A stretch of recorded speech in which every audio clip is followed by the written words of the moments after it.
Welcome to iDream media. So brain dead వింటూ ఉంటాము. అసలు ఈ బ్రెయిన్ డెడ్ అంటే ఏంటి? సో ఎవరికి బ్రెయిన్ డెడ్ అవుతుంది?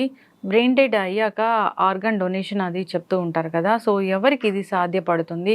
సో దీని గురించిన వివరాలు తెలుసుకుందాం. మీరు మనతో పాటు ఉన్నారు ప్రముఖ న్యూరో సర్జన్ డాక్టర్ రంగనాథం గారు from Aster prime hospital Ameerpet. Doctor గారు నమస్తే.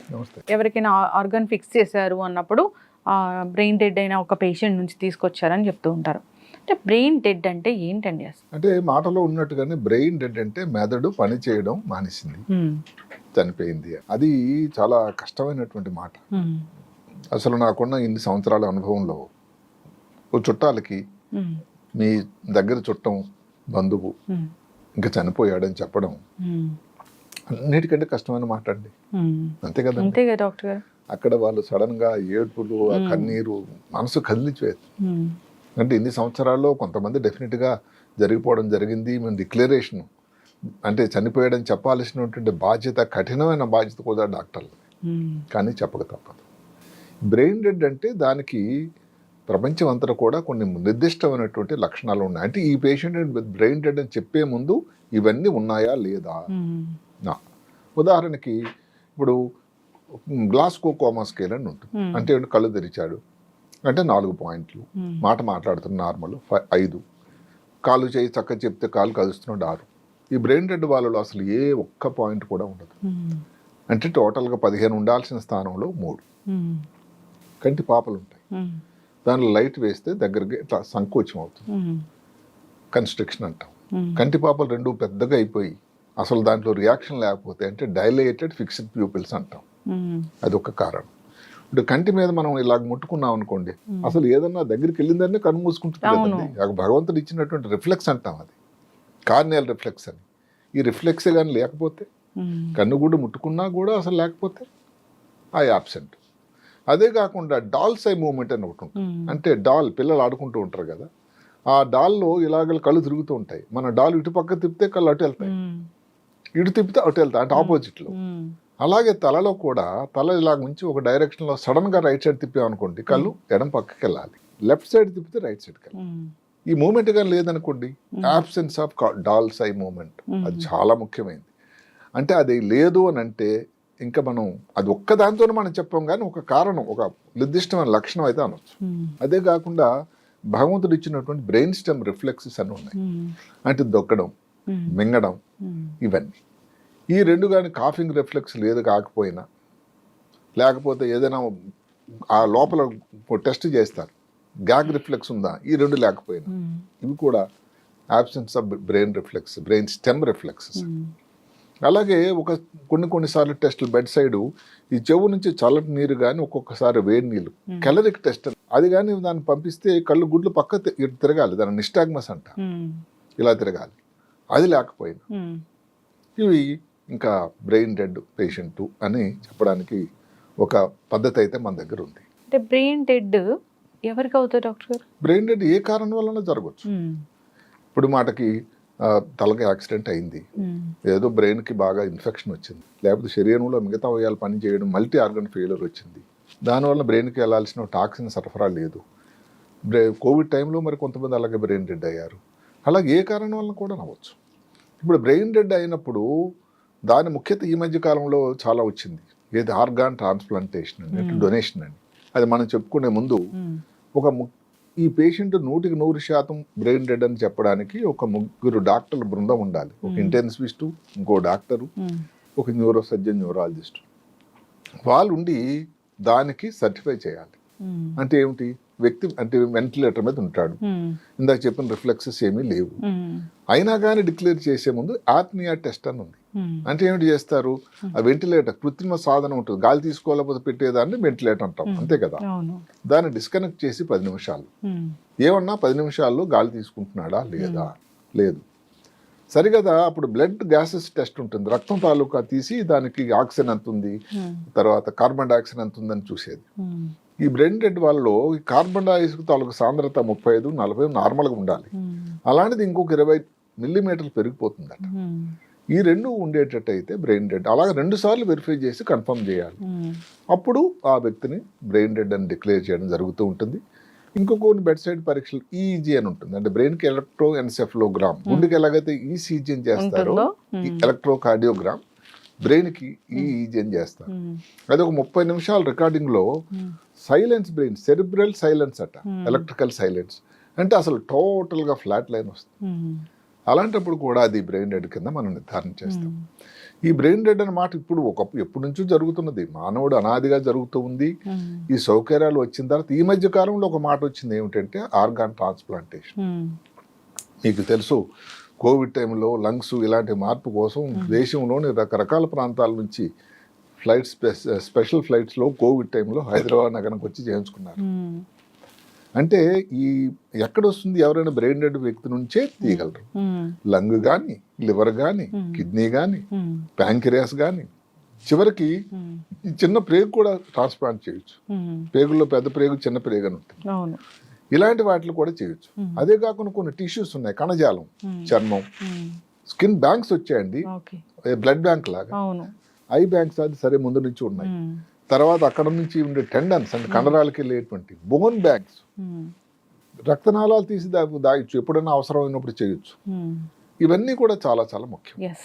ఇక్కడ అందరికంటే ముఖ్యం ఏంటంటే, ఒకసారి కానీ ఇబ్బంది వస్తే అన్నిటికంటే ఫస్ట్ డ్యామేజ్ అయ్యేది, జీవం లేకుండా జరిగిపోయేది మెదడు కణాలు, తర్వాత వచ్చేది గుండె, ఆ తర్వాత లివరు, ఈ కిడ్నీసు, ఈ ప్యాంక్రియాసు, ఇంకా కొంచెంసేపు అట్లా ఒక్కొక్క టైం ఉంది దానికి గ్యాప్. కొంచెం ఎక్కువసేపు ఉండేదల్లా ఏమిటంటే ఈ ప్యాంక్రియాస్ 1 గంట వరకు ఉంటాయి. ఇమీడియట్గా అయితే బ్రెయిన్, కొన్ని నిమిషాల వరకు అయితే హార్ట్. సో ఒకసారి డిక్లేర్ అయిన తర్వాత ఈ ఆర్గాన్స్ తీయడం, దాని ఏదైతే అవయవాలు లేదా టిష్యూస్ అన్న చర్మం కానీ, ఒకసారి చర్మం లాస్ అయిపోతుంది ఎక్కువ, అలాంటప్పుడు ఈ చర్మం బ్యాంక్, స్కిన్ బ్యాంక్స్ని తీసుకెళ్తున్నారు. కార్నియా ఇప్పుడు నుంచో మన హైదరాబాద్లో జరుగుతుంది కార్నియా ట్రాన్స్ప్లాంటేషన్. ఇప్పుడు బతికున్న వ్యక్తిని కార్నియా తీసేలేరు కదా. కిడ్నీ ఇవ్వడం మామూలుగా ఉన్నవైన వ్యక్తులు ఏది, ఒకటి కిడ్నీ, రెండోది లివర్, ఈ రెండే చేయగలుగుతున్నారు ట్రాన్స్ప్లాంట్. అప్పుడప్పుడు ఈ మధ్యన ఏదో ప్యాంక్రియాస్ అని. కానీ ఎక్కువ శాతం చనిపోయిన వ్యక్తుల నుంచి. అంటే చనిపోయిన వ్యక్తులు, చనిపోయిన ఏ కారణాల వల్ల చనిపోయినా, ఇంకా కొంతమందికి 5గురికో 6గురికో, మాటకు ఉదాహరణకు 2 ఊపిరితిత్తులు, 2 మూత్రపిండాలు, గుండె, 5 కళ్ళు, లేకపోతే చిన్న పేగులు, ఇలాంటివి ఇంకొకరికి దానం చేసి వాళ్ళకి జీవితాన్ని కల్పించిన వాళ్ళు అవుతారు కదా.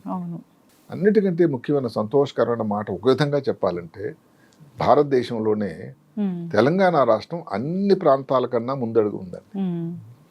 ఇది 2013లో జీవన్ దాన్ ప్రోగ్రామ్ అని మొదలుపెట్టారు. అసలు మిగతా రాష్ట్రాలలో దానికన్నా తెలంగాణ రాష్ట్రంలోనే చాలా ఎక్కువగా ఇవి జరుగుతున్నాయి. చాలా రాష్ట్రాలు వెనుకబడి లాగా 2023 మాట తీసుకోండి, దగ్గర 1052 అయినాయట ఈ జీవన్ దాన్ ప్రోగ్రాంలో. తెలంగాణలో ఎన్ని జరిగాయో తెలుసా? 252. ఆ తర్వాత స్థానం కర్ణాటక, తమిళనాడు. ఏదో కారణాల వల్ల నాకు తెలియదు కానీ అన్నిటికంటే బాగా చదువుకున్న వాళ్ళు ఉండేటువంటి కేరళలో కానీ, అత్యధిక జనాభా ఉన్నటువంటి బీహార్, ఉత్తరప్రదేశ్లో కానీ చాలా తక్కువ శాతం. ఒక వ్యక్తి చనిపోయినప్పుడు విషాదంలో ఉన్న కుటుంబం వాళ్ళందరినీ కన్విన్స్ చేసి వాళ్ళు ఒప్పుకుంటే కదండి, ఎవరికి ఏ డాక్టర్ కూడా తీసే హక్కు లేదు.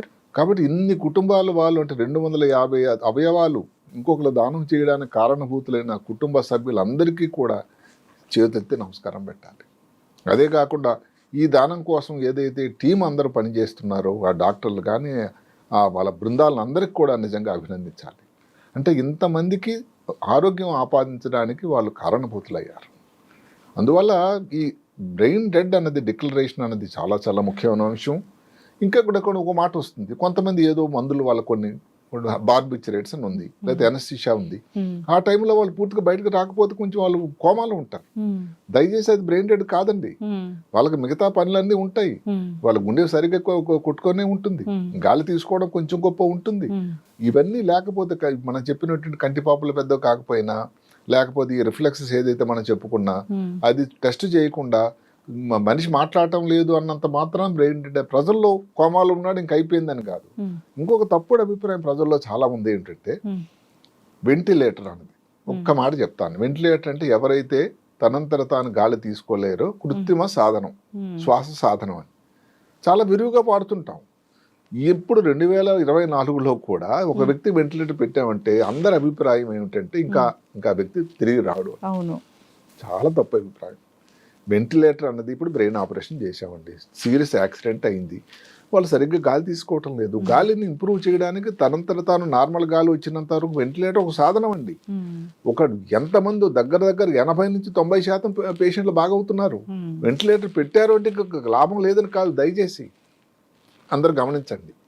ఇంకొక మాట ఏంటంటే వెజిటేటివ్ స్టేట్, ఇది ఎక్కడ వస్తుందంటే యాక్సిడెంట్ అయింది అనుకోండి, బాగా పెద్ద యాక్సిడెంట్ అయింది, లోపల ప్రాంతాల్లో దెబ్బ తగిలింది, వాళ్ళు రికవర్ అవుతారు. అయితే ఏమిటి, నార్మల్ వ్యక్తుల్లా ఉండరు. ఆ వెజిటేటివ్ స్టేట్ని కూడా ఇంకా బ్రెయిన్ డెడ్ అయిపోయాడు. దయచేసి ఇది కూడా కరెక్ట్ కాదు. వెజిటేటివ్ స్టేట్ అంటే అలా చూస్తూ ఉంటారు, మన ఫాలో అవ్వరు, చెప్పింది అర్థం చేసుకోరు, కాలు చేతులు ఎత్తమని ఎత్తలేరు, ఇలాంటి దైనందిన పరిస్థితి. సో కోమా, వెజిటేటివ్ స్టేటు, బ్రెయిన్ డెడ్ ఒకటి కావు. బ్రెయిన్ డెడ్ అంటే డెడ్ ఇంకా అంటే అసలు పేషెంట్ ఇంకా బతికలేడు అని. కోమాలో ఉన్న పేషెంట్ ఇంప్రూవ్ అయ్యే వాళ్ళు ఉన్నారు, వెజిటేటివ్ స్టేట్ ఉన్నారు, సజీవంగా ఉన్నట్టు కింద లెక్క. అదే కాకుండా కొన్ని సంవత్సరాలు బీపీ పెరగడానికి మందులు ఇచ్చి గాలి తీసుకోకపోతే వెంటిలేటర్ ఇచ్చి కొన్ని సంవత్సరాలు బ్రెయిన్ డెడ్ అయినా ఉంచవచ్చట, ఉంటున్నారు కూడా. సరే అది చాలా తక్కువ శాతం. మొత్తం మీద ఏమిటంటే బ్రెయిన్ డెడ్ ఉండి గుండె మిగతా అవయవాలు పనిచేస్తూ ఉంటే ఇప్పుడున్న పరిస్థితులను బట్టి అవయవ దానం అనే ఒక మహత్తరమైనటువంటి దానం.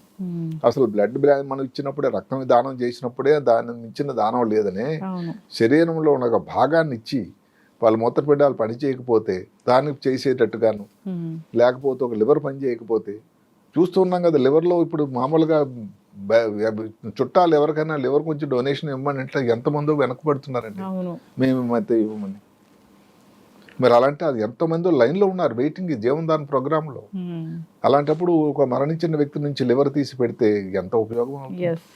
అందువల్ల ఏమిటంటే జీవనదాన్ ప్రోగ్రాం అనేది గొప్ప మహత్తరమైనటువంటి ప్రోగ్రాం.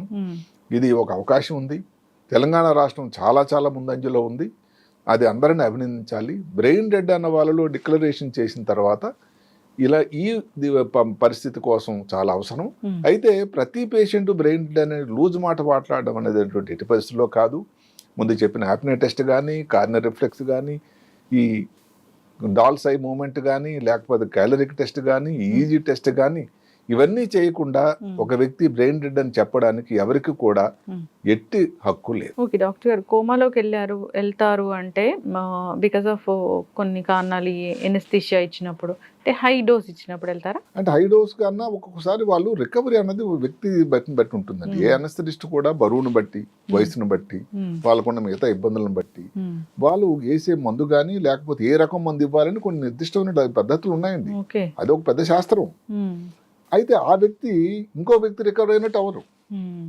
అలాంటప్పుడు కొన్ని ఇబ్బందులు వస్తాయి. అంటే పర్టికులర్ గా హాఫ్ అన్ అవర్ కోసం అనస్థీషియా ఇవ్వడం, దాని తర్వాత మళ్ళీ వాళ్ళు నిద్ర లేవడం అట్లా ఉండదా? అది ఉంటుంది దానికి ఏంటంటే ఒక టైం ఉంటుంది, ఆ ఇచ్చిన మందుని బట్టి ఉంటుంది. దాన్ని బట్టి కంటిన్యూస్ గా మధ్యలో ఇస్తూనే ఉంటారు. అనస్థీషియా పేషెంట్ వదిలిపెట్టి బయటకు వెళ్ళలేరు కదండి. మేము బ్రెయిన్ ఆపరేషన్ చేస్తుంటాం. మన మంగళవారం నాడు ఒక 6 గంటల ఆపరేషన్ చేసాం, సోమవారం నాడు దగ్గర 7 గంటలు. ఎవరో ఒక అనస్థిస్ట్ అక్కడే ఉండాలండి. సర్జన్ ఎలాగైతే అక్కడ చేస్తూ ఉంటారో ఆపరేషన్, అనస్థిస్ట్ కూడా అక్కడ ఉండాల్సిందే. ఎప్పుడు అందులో ఉన్న బ్రెయిన్ సర్జరీకి ఏమిటండి, కదలకూడదు అసలు. ఇప్పుడు ఎక్కడో ముఖ్యమైన ఏరియాలో ఉన్నాం, పేషెంట్ కదిలేయడానికి కూడా ఏమవుతుంది, మనకు తెలియకుండా అక్కడ డ్యామేజ్ అయిపోతుంది. కాబట్టి బ్రెయిన్ పర్టికులర్ న్యూరో సర్జరీలో టోటల్గా కంట్రోల్, ఏమాత్రం కదలకూడదు. ఇప్పుడు కొన్ని సర్జరీలో పొట్టలో కానీ పేషెంట్లు ఏదో అరుస్తూ ఉన్నా కానీ స్పైనల్ అనస్థీషియాలు ఇచ్చి కదలకూడదు, మాట్లాడొద్దు అని ఏదో చెప్పి ఏదో అయిపోతుంది. న్యూరో సర్జరీలో అలాగే కార్డియక్ సర్జరీ, ఈ 2 సర్జరీలో ముఖ్యంగా పూర్తి అనస్థీషియా ఇవ్వాల్సిన అవసరం. కొంతమంది రికవరీ అనేది ఇబ్బంది ఉంటుంది. ఆపరేషన్ టైంలో ఏదన్నా చిన్న ఇబ్బంది వచ్చినా, ఆక్సిజన్ అందాల్సింది అందకపోయినా, అది ఎప్పుడు జరుగుతుందో అనేది ఎవరి చేతిలో లేదు. కావాలని ఏ డాక్టర్ మాత్రం చేస్తారండి. అవతల పేషెంట్ల తాలూకు మిగతా ప్రాబ్లమ్స్, ఇప్పుడు మాటకి యాక్సిడెంట్ అయింది, ఆల్రెడీ లంగ్స్లో దెబ్బ తగిలింది, లంగ్స్లో వాటర్ ఉంది, లంగ్స్లో రక్తం చేరింది, ఇప్పుడు ఆపరేషన్ చేస్తున్నప్పుడు రికవరీ స్లో ఉంటారు కదండి. అలా స్లో ఉంటారు కానీ వస్తారు. చక్కటి ఇన్ఫర్మేషన్ అండి బ్రెయిన్ డెడ్ గురించి. వెంటిలేటర్ గురించి కూడా చాలా చక్కగా చెప్పారు. వెంటిలేటర్ మీదకి వెళ్ళారు అంటే కృత్రిమ శ్వాస తీసుకుంటూ వాళ్ళు రికవర్ అవుతున్నారని. అందుకనే కృత్రిమ శ్వాస దానికి రికవర్ అవడానికి అది ఒక ఉపయోగపడుతుంది, అదొక మార్గం. దయచేసి వెంటిలేటర్ పెడితే ఇంకా లాభం లేదని కాదు. వెంటిలేటర్ పెట్టిన వాళ్ళు రికవరీ వాళ్ళు ఎంతో మంది ఉన్నారు. మీరు కావాలంటే వెంటిలేటర్ పెట్టి రికవర్ అయిన వాళ్ళు చుట్టాలని మందులతో మాట్లాడితే మీకు తెలుస్తుంది వెంటిలేటర్ తాలూకు ఉపయోగం ఎంత ఉందా అని. అది దాని మీద తప్పుడు ప్రచారం అన్నది మంచిది కాదు అని నా సలహా. చక్కటి ఇన్ఫర్మేషన్ డాక్టర్ గారు, ధన్యవాదాలు.